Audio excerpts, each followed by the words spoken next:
There is a fifth dimension, beyond that which is known to video. It is a dimension as vast as shelf space and as timeless as almost a year ago. It is the middle ground between excellent and bogus, between blog and video review, and it lies between the pit of one man's toy box and the summit of his shelves. This is the dimension of talking about plastic robots. It is an area which we call the Twit Zone.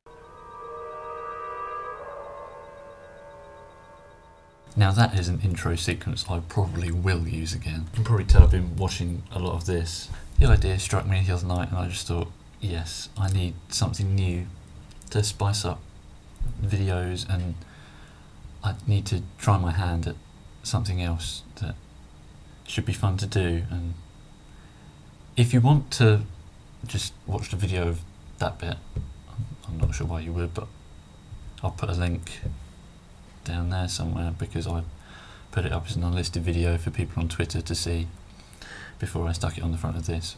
So, on to this week. Got a fair few things to talk about. I suppose I should go in chronological order. Start off with getting another Prime Lesion Bumblebee, because you'll soon learn of developments which, I mean, it was a good thing that I did that, but I was thinking at this point in time, I know that my case of Legion figures, which I pre-ordered ages ago, is still not arrived. I feel like I want to get myself a new figure. I might as well help clear the shelves. I had already got one and painted it up like that, but I thought, no, I'll actually get one that will actually stay as Bumblebee, and when the one comes in the case, maybe I'll get some proper paint and make that into a proper hotshot. Yeah, there he is, you know, just the same as the other one, except I haven't coloured it in loads of permanent marker. He's not actually bad. I mean, there's a lot to be said about Hasbro paint apps, to be honest. I like all the silver bits, but he's really basic, and I don't like the way all the stuff on the backs of his legs sort of stops him from ever having any knees. And then, as the week progressed, things developed, and I thought, let's send Toys and Games an email about what has happened to my case of figures. And they said that Hasbro have been sort of mucking them about and they still haven't actually been sent any. So I said, well, it's been quite a long time now, and I'd rather not actually spend the money out now, as I can probably pick up most of the Legion figures for under what I would have paid by getting them all in that box. So I cancelled the order, and they're fine with that, and I'm happy. So I went and picked up a cliff jumper from Sainsbury's a couple of days after I got Bumblebee. It seems that these were the only two they had, so getting a Ratchet and an RC might be a little bit difficult, but I don't mind. Now I can sort of spread out the Prime line. It doesn't have to sort of dry up all at once by me getting all of them at one time. So I'm happy with that. I'll pick them up at my leisure and just, you know, whenever. The hunt continues, thankfully. This cliff jumper is really nice. It's got to be one of the best little Legion ones I've got. Very, very nice looking car. Just look at that. But the plastic as well is really nice. I imagine it's the same sort of plastic maybe the RID Deluxe one is made out of. It's slightly shiny. I really like that. The transformation is delightfully complex for a figure this size, and you're left with really articulate little figure. He's great. The face is done really nicely. You know, he's got eyes in there and silver and his little stubby funny looking horns, but he's got elbows and like ball joints like everywhere, and elbows on a Legion figure is great. And you know, ball jointed feet as well.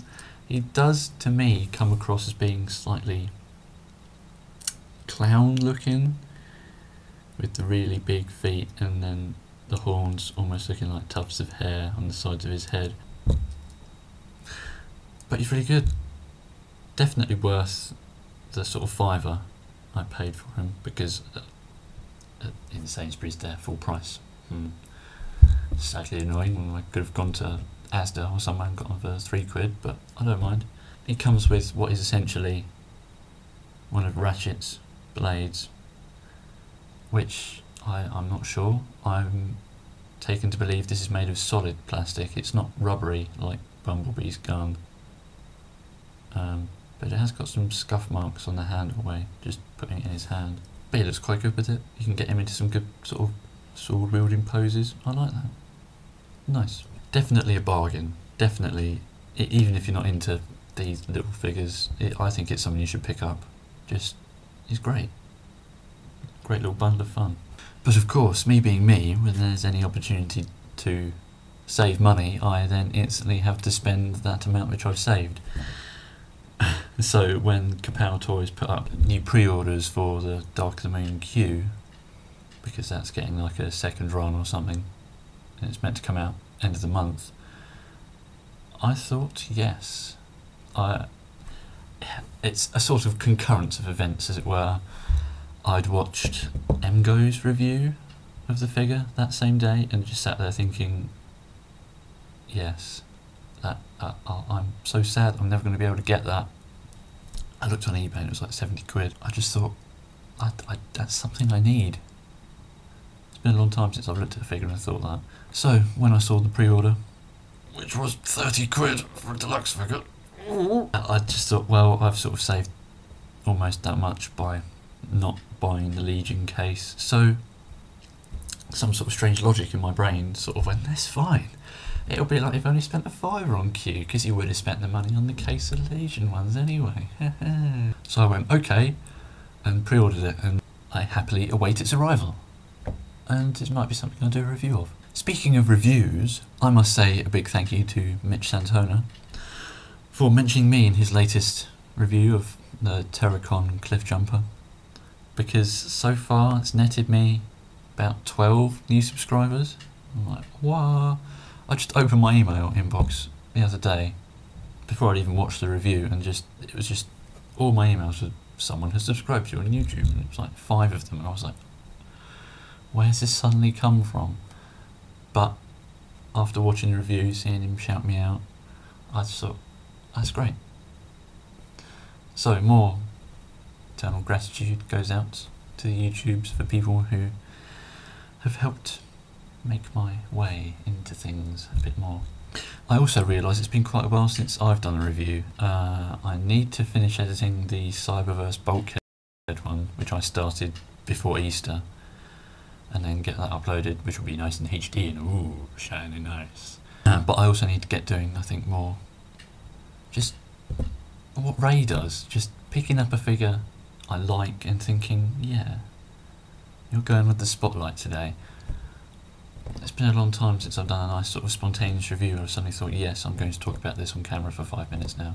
There are a good few figures up on the shelf which are here for that purpose, or have been here since September last year when I bought a few of them here and just haven't taken them home because I thought, no, I bought him here to review him, I'm going to review him at some point, and I still haven't done. So in the next few weeks, I would say look out for some of that sort of stuff from me, because I will be moving out in a month's time.